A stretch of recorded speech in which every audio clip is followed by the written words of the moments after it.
dawlad dhista maamul baahsan oo wada gaara dhulkeeda sidaas daraadeed Puntland uma baahna laba arrimood midna meesha ay Puntland taal cidii dhigtay uma baahna inaan doorano wadadii aan soo marnay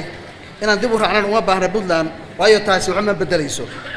haddii aad rabtaan in shantii sano ee soo socotay oo ay ekaato shantii sano ee la soo dhaafay dabcan waad garanaysaan cidda aad dooranaysaan laakiin aniga oo ku kalsoon aqligiina aaminsan garashadiina ku kalsoon cadaaladiina waxaan rajaynayaa in shantii sano ee soo socotay ay ka fiicnaan doonto ugana rayn doonto Puntland shantii sano ee qaxarka ahayd ee la soo dhaafay sidoo kale Puntland uma baahna cid ku farabarata oo ku feegaarta Puntland uma baahna cid aan lahayn khibrad maamul iyo mid siyaasadeed toona walaalayaal baaxadda dhibeed ka jirta Puntland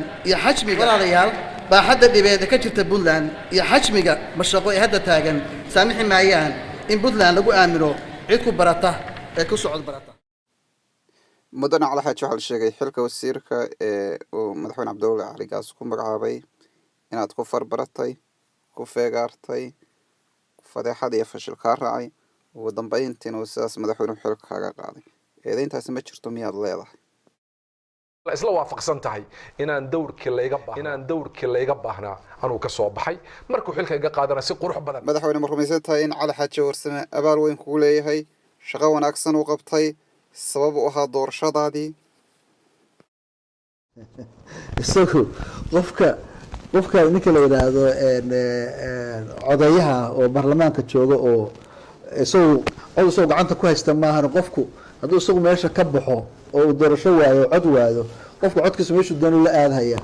caleena isagu inta u calaameeyay Moran Cabdullaahi la doorto marka soo hadda isugu doorto waan sheegaa laga rabaa laakiin waxaan sheegi karaa isagoo arigas iska taagan nin shicib ah inaan wasiir ka dhigo magacaabay marka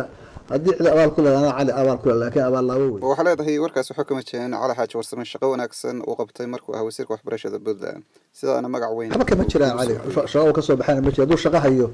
waan deyn lahayn wasiiro ilaa hadda 5 sano wasiir ahaa jira nin shaqadiisa wata oo shaqadiisa fiican u wata aniga maxaa dano gaar ah cali iga galay kuwa kale oo Puntland oo ila siman baa joogay shaqadana waa ay wateen wayna shaqeynayeen يعني وين قلتين واجب كود سيدنا وشغلنا وزير ويهين مركا على شغلي سكوف الشيء ما واحد قارفه أنا قبل سنة لقد حي من ما يسجل